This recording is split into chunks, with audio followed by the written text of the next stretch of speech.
मंच पे उपस्थित भारत के माननीय राष्ट्रपति श्रीमती द्रौपदी मुर्मू जी, ओडिशा के मुख्यमंत्री श्री मोहन चरण मांझी जी, भारत के विदेश मंत्री आदरणीय डॉक्टर जयशंकर जी, भारत सरकार के जनजातीय विभाग के मंत्री आदरणीय जुएल ओराम जी, विदेश राज्य मंत्री माननीय कीर्तिवर्धन सिंह जी, विदेश राज्य मंत्री आदरणीय पवित्र मार्गरेटा जी और इस सभागार में उपस्थित सभी प्रवासी भाई और बहनों, उड़ीसा सरकार की सभी माननीय मंत्रीगण, विधायक और सांसद मित्रगण, उड़ीसा की नागरिक मित्रगण, अधिकारी मित्रगण, पत्रकार मित्रगण, मैं सबसे पहले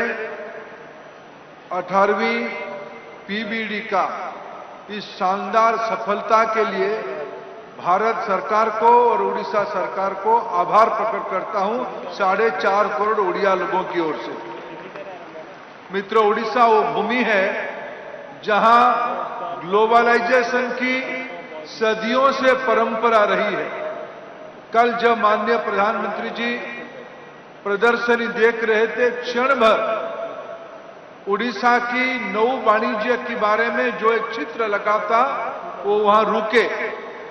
उनको प्रदर्शनी की चलाने वाले लोग बताएं, कार्तिक के महीने में यानी अक्टूबर नवंबर के महीने में हवा की रूप से हजारों साल पहले उड़ीसा की प्रवासी, तभी तो प्रवासी होंगे, यहीं से प्रवास करके श्रीलंका तक पहुंचे, बाद में साउथ ईस्ट एशिया तक पहुंचे। मित्रों, उड़ीसा की सभ्यता, उड़ीसा की संस्कृति और उड़ीसा की परंपरा आज विश्व में, विशेष करके साउथ ईस्ट एशिया में विद्यमान है। इसलिए मैं कहा, जिस भूमि में सदियों से प्रवास की अभ्यास है, प्रवासियों की आने जाने की अभ्यास है, जिस राज्य में 6वीं 7वीं सदी में पुष्पगिरी विश्वविद्यालय होता था, उस पवित्र भूमि में, जिस भूमि की देवता जगन्नाथ होते हैं, जगन्नाथ यानी लॉर्ड ऑफ एंटायर यूनिवर्स, ऐसे ही भूमि में आप लोग पिछले 3 दिन यहां अपने हमारी अतिथि के रूप में बिताए। मैं आप सभी का फिर एक बार आभार प्रकट करता हूं, धन्यवाद देता हूं। भारत सरकार की, विशेष करके विदेश विभाग की पूरा टीम को, आदरणीय जयशंकर जी को, प्रधानमंत्री नरेंद्र मोदी जी की आदेश में, उनकी सुझाव में आपकी टीम ने कोई कसर नहीं छोड़ी इस पीबीडी को सफल बनाने के लिए।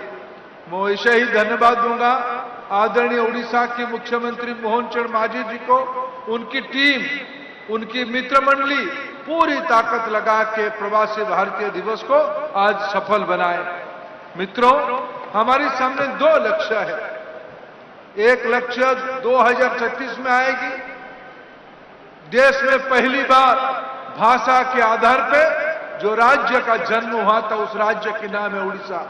जिस राज्य की विरासत हजारों साल पहले से ही बनी थी, उस राज्य अपना शताब्दी बनाएगा 2036 में। मैं आज से आप सभी को, आपके माध्यम से पूरा विश्व के प्रवासी भारतीयों को न्योता देता हूं। मैं आपको वचन देता हूं, भारत की विकसित होना तब संभव हो पाएगा 2047 में, जब उड़ीसा विकसित होगा।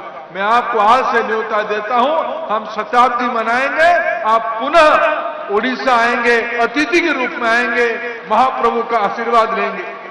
मित्रों, प्रधानमंत्री जी ने आह्वान दिया है पूर्वोदय की, सारे संभावनाओं की इस भूमि उड़ीसा समेत हमारी सरकार की नीति रही है, लुक ईस्ट एक्ट ईस्ट। इसकी एक्सपेरिमेंट ग्राउंड, इसकी लैबोरेटरी आज पूर्वी भारत बना है, उड़ीसा उसकी केंद्र बिंदु है, उड़ीसा उसकी एपी सेंटर है। मित्रों, मैं जब ग्लोबलाइजेशन की बात कहता हूं, कल प्रधानमंत्री जी ने भगवान बुद्ध के नाम लिया। पूरा दुनिया में बुद्धिज्म का मार्ग उड़ीसा होके ही निकला। जब कलिंग युद्ध का नाम लिया गया, सम्राट अशोक का नाम लिया गया। मैं स्वाभिमानी उड़िया के नाते उस बात को हम समाज के सामने रखना चाहेंगे। तब उड़ीसा में कोई राजा नहीं होते थे, उड़ीसा गणतंत्र था। उड़ीसा में हम हजारों साल पहले प्रजातंत्र के विश्वासी रहे। हम सम्राट अशोक को जो हमारे ऊपर आक्रांत करके आए थे, हम 1 लाख लोगों की बलिदान की लोक कथा लोक साहित्य में है। उसके बावजूद हमने माथा नीचे नहीं किया था। सम्राट अशोक को अपना मन परिवर्तन करना पड़ा। चंडाशोक को इस भूमि ने धर्माशोक बनाया। ये बुद्ध की धरती है, ये शांति की धरती है। इसी धरती का शताब्दी मनाएंगे 2036 में। पूर्वोदय यहीं से होगा। मैं फिर एक बार प्रधानमंत्री जी की दीर्घ दृष्टि के लिए, जयशंकर जी के सफल नेतृत्व के लिए, और आज जब प्रवासी भारतीयों को सम्मान करने का अवसर आई है, उड़ीसा की सुपुत्री, हम सभी की गौरव, जमीन से जुड़ी हुई हमारी नेत्री, भारत की लोकप्रिय राष्ट्रपति महोदया की हाथ में ही आज पुरस्कार दिया जाएगा। ये उड़ीसा की इतिहास में स्वर्ण अक्षर में लिपिबद्ध रहेगा। मैं फिर आप सबको एक बार उड़ीसा की ओर से, भारत की ओर से आभार प्रकट करता हूं। सफल बनाने के लिए भारत माता की